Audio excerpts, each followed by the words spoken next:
Assalamu alaikum wa rahmatullahi wa barakatuh. My name is Ayman, and today I am going to recite Surah Al-Masad. أعوذ بالله من الشيطان الرجيم. بسم الله الرحمن الرحيم.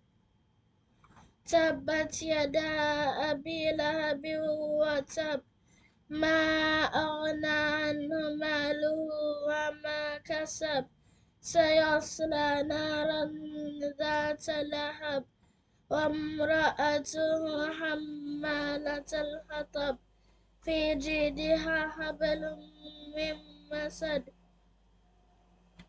صدق الله العلي العظيم.